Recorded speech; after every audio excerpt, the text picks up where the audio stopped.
Hello student, आज हम start कर रहे हैं क्वाड्रेटिक पॉलिनोमियल। तो सबसे पहले हम देखते हैं क्वाड्रेटिक पॉलिनोमियल होता क्या है। तो क्वाड्रेटिक पॉलिनोमियल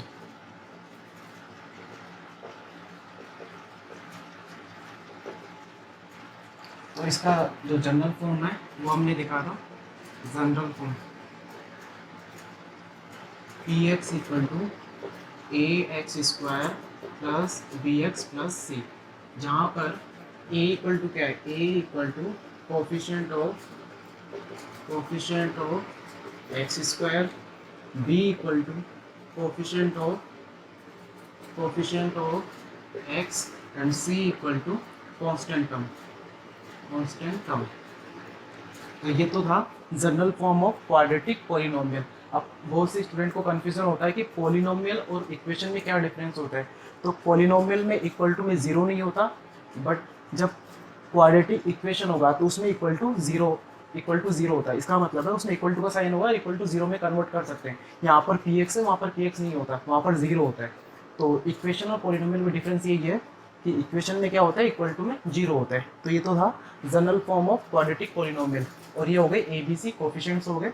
तो अब हम यहाँ पे देखते हैं number of zeros of quadratic polynomial. तो नंबर ऑफ जीरोस कितने हो गए, वो हो गए 2, क्योंकि इसकी डिग्री कितनी है। पहले हमें वेरिएबल पे जाना है, वेरिएबल है एक्स, इसकी मैक्सिमम पावर कितनी है 2।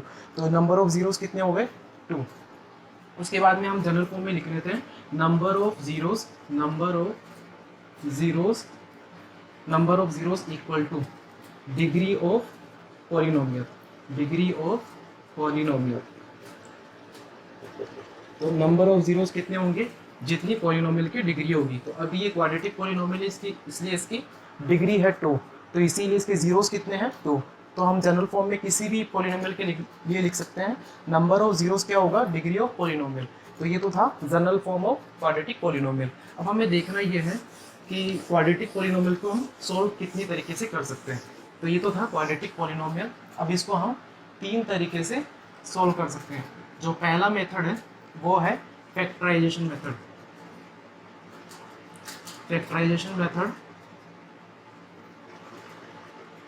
और हिंदी में इसको बोलते हैं गुणनखंड विधि। उसके बाद में है दूसरा क्वाड्रेटिक फॉर्मूला, हिंदी में है श्रीधर आचार्य विधि। उसके बाद में तीसरा है कंप्लीटिंग द स्क्वायर मेथड।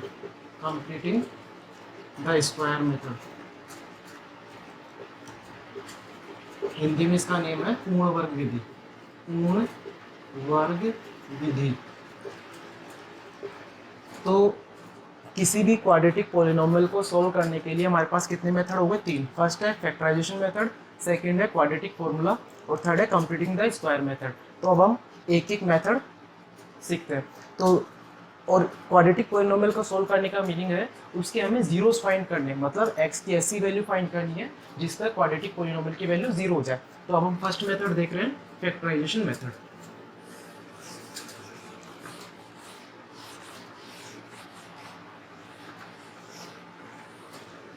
तो अब हमारा फर्स्ट मेथड कौन सा है, फैक्टराइजेशन मेथड।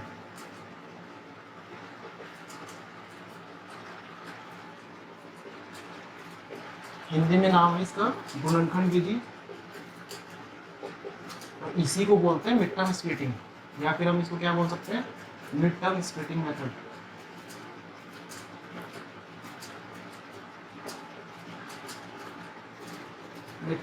मेथड। इसको हम एक एग्जांपल से समझते हैं। सपोज एक एग्जांपल है, एक हमें पॉलिनोमियल गिवन है P x equal to x square plus 2x plus 1। इसके हमें जीरोस फाइंड करने हैं, और वो मेथड कौन सा है, फैक्टराइजेशन मेथड।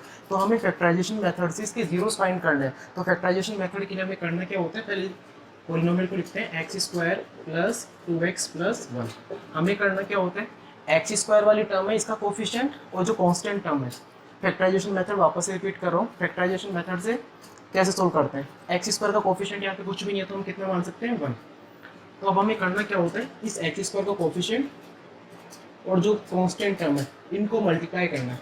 तो इनको मल्टीप्लाई करने के बाद में कितना आ गया, 1 इंटू वन 1 आएगा। तो या फिर एक्स स्क्वायर से ही मल्टीप्लाई कर सकते हो, उससे कोई फर्क नहीं पड़ता।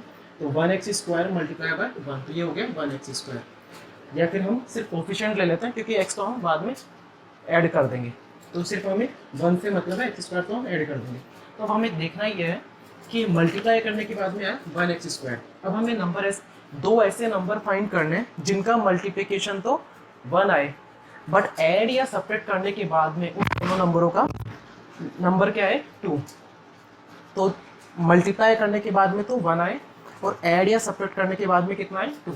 तो हमारे पास ऐसे कौन कौन से नंबर हो सकते हैं। तो अगर हम नंबर देखें तो 1 और 1 है, अगर हम इनको मल्टीप्लाई करते हैं तो कितना आएगा, 1 ही आएगा। मल्टीप्लाई करने से 1 ही आएगा और इनको ऐड करने पर 2 आएगा।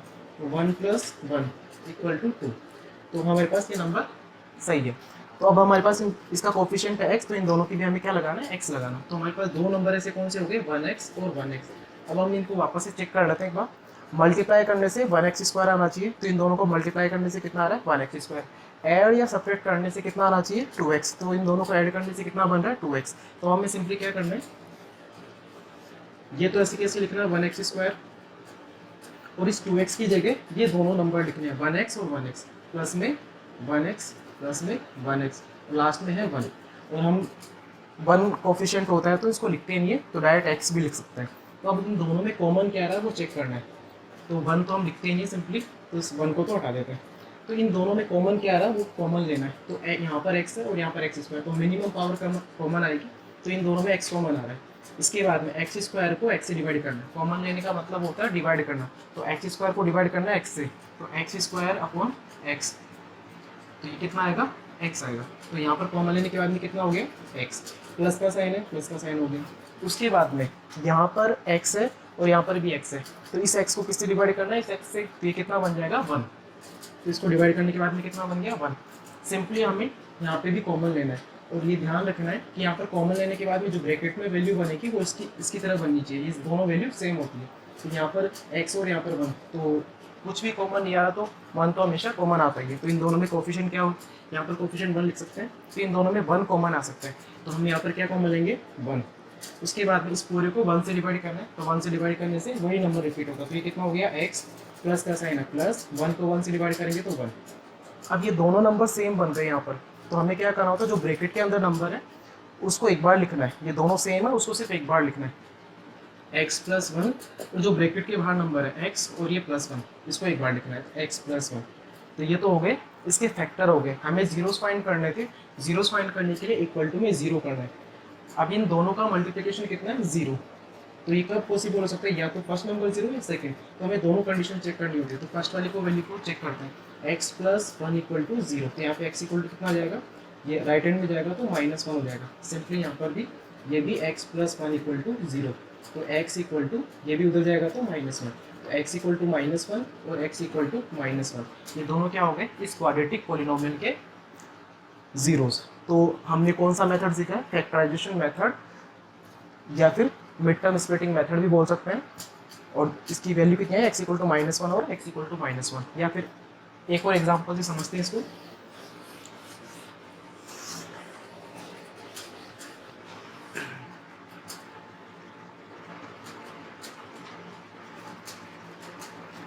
px = x² + 3x + 2। तो वापस से हमें सेकंड एग्जांपल है, उसको भी किससे सॉल्व करना है, फैक्टराइजेशन मेथड से। तो सेम हमें x² + 3x + 2 लिखा। अब हमें क्या करना है, वापस से यहाँ पर कोफिशिएंट कुछ भी नहीं है तो 1 मान सकते हैं, बट लिखने की ज़रूरत नहीं होती। तो हमें एक बार लिख लेते हैं।